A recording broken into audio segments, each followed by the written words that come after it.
School പൂട്ടുന്ന സീസണിലാണല്ലേ മുല്ല പൂക്കണത്? അതോ മുല്ല പൂക്കുന്ന സീസണിലാണോ സ്കൂള് പൂട്ടണത്? എന്തായാലും വേണ്ടിയില്ല, രേഷ്മയാണ് കേട്ടോ. പുതിയൊരു വ്ളോഗിലേക്ക് സ്വാഗതം. അപ്പം ഒരുപാട് രാവിലെയൊന്നും അല്ല, പാർത്തമോന് സ്കൂളിൽ പോകണ്ടാത്തത് കൊണ്ട് ഞാൻ താമസിച്ചാണ് എണീക്കുന്നത്. ഒരു 6:30 ഒക്കെ ആവാറാവുന്ന ടൈമിലാണ് എണീക്കുന്നത്. അണ്ണനപ്പം കാപ്പിക്ക് മാത്രം കൊണ്ടുപോയാൽ മതി, നീ ഇച്ചിരി നേരം കൂടെ കിടന്നോളാൻ പറയും, ചോറ് തന്നില്ലെങ്കിലും കുഴപ്പമില്ല എന്ന് പറയും. അപ്പം കാപ്പി ഉണ്ടാക്കുന്നൊരു എത്രപ്പാടിലാണ്. അപ്പം ഞാൻ കരുതി ഇന്ന് ദോശ ഉണ്ടാക്കാം. അപ്പോൾ അതിനായിട്ട് തലേന്ന് തന്നെ അരിമാവൊക്കെ അരച്ച് വെച്ചിട്ടുണ്ടായിരുന്നു.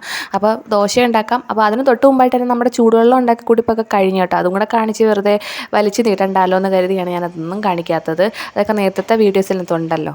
പിന്നെ കുറച്ച് കട്ടനാവാമെന്ന് കരുതി കട്ടൻ കുടിയിലേക്ക് മാറിയൊക്കെയാണ് ഇപ്പോൾ കേട്ടോ. കുറച്ച് നാളുകൊണ്ട് കാപ്പി ഒഴിവാക്കാൻ നോക്കുകയാണ്, പക്ഷേ എന്നാലും കാപ്പി ഒഴിവാക്കാൻ പറ്റുന്നില്ല, പഞ്ചസാരയും ഒഴിവാക്കാൻ പറ്റുന്നില്ല. എങ്ങനെയെങ്കിലും നിയന്ത്രിക്കണം, പഞ്ചസാര ഒഴിവാക്കാൻ നോക്കണം, പക്ഷേ അങ്ങോട്ട് പറ്റുന്നില്ല. അതിന് വേണ്ടിയാണ് ഞാൻ കാപ്പി ഒഴിവാക്കിയത്. പക്ഷേ എന്നിട്ടും പഞ്ചസാര എൻ്റെ ലൈഫിൽ നിന്ന് പോകുന്നില്ല എന്തോ.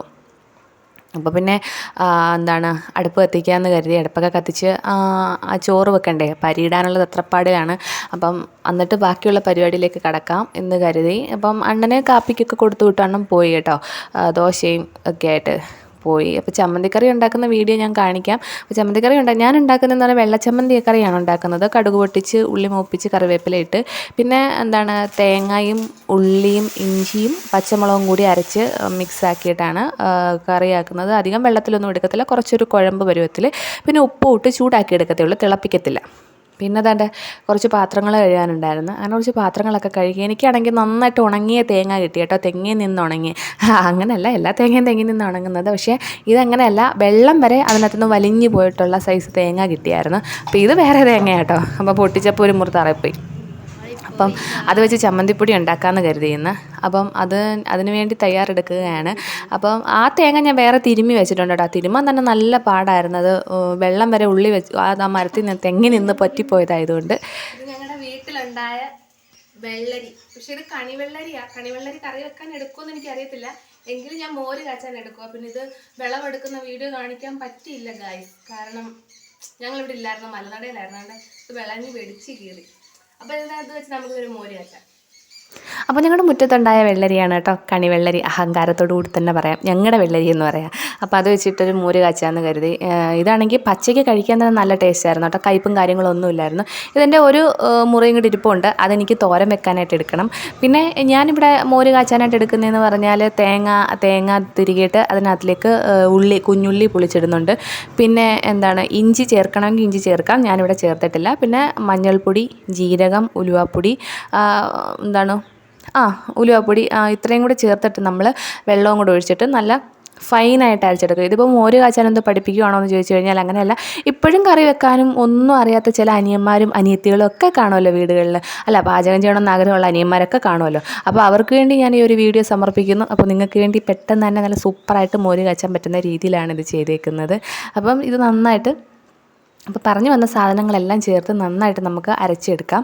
അരച്ചെടുത്തതിന് ശേഷം നമുക്ക് കുഞ്ഞുള്ളി അരിഞ്ഞ് കടുക് താളിക്കാനായിട്ട് എടുക്കാം കേട്ടോ. അപ്പം എണ്ണ ചൂടാകുമ്പോൾ കടുക് പൊട്ടിക്കുക, അതിലേക്ക് കുഞ്ഞുള്ളി അരിഞ്ഞതിടുക. പിന്നെ അതിലേക്കെന്ന് പറഞ്ഞാൽ നമുക്ക് ചേർക്കേണ്ടത് കറിവേപ്പില ചേർക്കണം. കറിവേപ്പിലയും കൂടെ ചേർത്ത് കഴിഞ്ഞിട്ട് പിന്നെ നമുക്കിതിലേക്ക് വെളുത്തുള്ളി ചതച്ച് ചേർക്കണം കേട്ടോ. വെളുത്തുള്ളി ചതച്ച് ചേർക്കുക.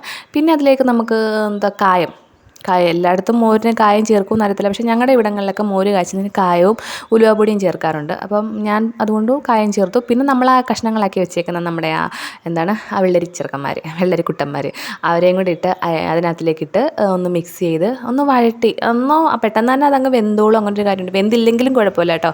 എന്നിട്ട് നമ്മളിതാ അരച്ച് വെച്ചേക്കുന്ന നമ്മുടെ അരപ്പുണ്ടല്ലോ, നല്ല ഫൈനായിട്ട് അരച്ച് വെച്ചേക്കുന്നത് ആ അരപ്പ് ഇതിനകത്തേക്ക് ഒഴിച്ച് ശകലം കുറച്ച് വെള്ളം ചേർത്താൽ മതി, കുറച്ച് വെള്ളം കൂടെ ചേർത്ത് എന്നിട്ട് അതിലേക്ക് നമുക്ക് പാകത്തിന് ഉപ്പിട്ട് കൊടുക്കാം. ഉപ്പ് പിന്നെ വേണമെങ്കിൽ നമുക്കിടാം. ഉപ്പിട്ട് കൊടുത്തിട്ട് ഈ അരപ്പൊന്ന് ചെറുതായിട്ടൊന്ന് തിളച്ച് വരുന്ന സമയത്തേക്ക് നമുക്ക് എന്ത് ചെയ്യണമെന്നറിയാമോ, നമ്മുടെ തൈര് വേണമെങ്കിൽ നല്ല കട്ട തൈരാണെന്നുണ്ടെങ്കിൽ നമുക്ക് മിക്സിയിലിട്ടൊരു അടിക്കാം, ഇല്ലെന്നുണ്ടെങ്കിൽ കുഴപ്പമില്ല. എന്നിട്ട് നമുക്ക് ഈ അരപ്പ് തിളച്ച് വരുന്ന അരപ്പിലേക്ക് നമുക്ക് ഈ തൈരും കൂടി ഒഴിച്ച് കൊടുത്തിട്ട് ഉപ്പ് നോക്കിയിട്ട് ഉപ്പ് കുറച്ചും കൂടെ വേണ്ടി വരുമെന്നുണ്ടെങ്കിൽ കുറച്ച് ഉപ്പും കൂടി ഇട്ട് കഴിഞ്ഞാൽ സൂപ്പർ നമ്മുടെ അടിപൊളി മോര് കാച്ചിയത് കിട്ടും. ഇത് പിന്നെ തോരൻ വെച്ചതാണ്, ഒരു ബീട്രൂട്ട് തോരൻ. നമുക്ക് ഈ ഒരു ചോപ്പർ എന്ന് പറഞ്ഞൊരു സംഭവം ഉണ്ടെങ്കിലുണ്ടല്ലോ നമുക്ക് എല്ലാ ജോലിയും വളരെ പെട്ടെന്ന് തന്നെ ചെയ്യാൻ പറ്റും. എല്ലാ വീട്ടമ്മമാരും ഇതൊരെണ്ണം വാങ്ങിച്ചു വെച്ചു കേട്ടോ. സൂപ്പറാണ്. നമുക്കൊരു കയ്യാൽ സഹായത്തിനായിട്ട് ഇയാളെ കൊണ്ട് പറ്റും. അപ്പോൾ ഞാൻ ഈ എല്ലാ ജോലികളും ഒന്ന് ഉദ്ദേശിച്ചെന്ന് പറഞ്ഞാൽ നമ്മുടെ തോരനരിയൽ, ഉള്ളി അരിയേക്കാം, തോരനരിയേക്കാം, അതിനൊക്കെയായിട്ട് നല്ലൊരു കയ്യാൽ സഹായത്തിന് നമ്മളെ സഹായിക്കുന്ന ഒരാളാണ് ഈ ചോപ്പർ കൂട്ടൻ. അപ്പോൾ എല്ലാ വീട്ടമ്മമാരും ഇതൊരെണ്ണം വാങ്ങിച്ചു വെക്കുന്നത് നല്ലതായിരിക്കും.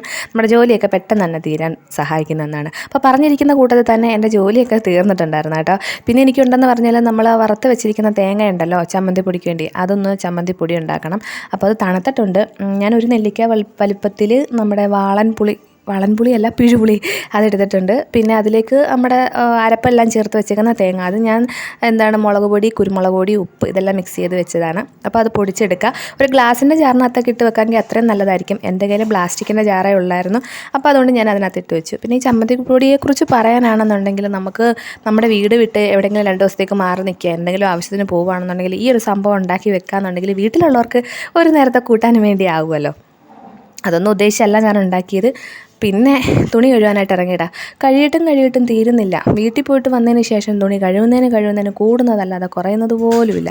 പിന്നെ ഞാൻ തുണിയൊക്കെ കഴുകിയിട്ട് തുണി വിരിച്ചിടാനായിട്ട് പോയപ്പോൾ എന്നെ ആരോ വിളിക്കുന്നായിരുന്നു. സത്യം പറഞ്ഞാൽ എനിക്കാണെങ്കിൽ വിശന്നിട്ട് കണ്ണ് കാണാൻ വയ്യ, കണ്ണിൽ ഇരുട്ട് കയറിയത് പോണക്കായിരുന്നു. പിന്നെ അത് അവിടെ പകുതിക്ക് ഇട്ടിട്ട് ഞാൻ പിന്നെ എന്നെ അവർ വിളിച്ചെടുത്തോട്ട് പോയിട്ടുണ്ട്. തുണിയെല്ലാം നൂത്തിട്ടിട്ട് വേണം എനിക്ക് വല്ലതും ഒന്ന് കഴിക്കാനായിട്ട്. അതിൻ്റെ ഇടയ്ക്കൂടെ ആ കാര്യം പറയാൻ അവർ വന്നേക്കുന്നത്. അങ്ങനെ പിന്നെ എന്തായാലും ഒരു വിധത്തിൽ എൻ്റെ ജോലിയൊക്കെ ഒതുക്കി ഞാൻ അകത്ത് കയറി. നിങ്ങൾ ഭക്ഷണമൊക്കെ കഴിച്ചോ? അപ്പോൾ ഞാൻ കഴിക്കട്ടെ കേട്ടോ. അപ്പോൾ നമുക്ക് അടുത്ത വീഡിയോ ആയിട്ട് വീണ്ടും കാണാം. ഇത്രയൊക്കെയുള്ള എൻ്റെ വിശേഷം. ടാറ്റാ.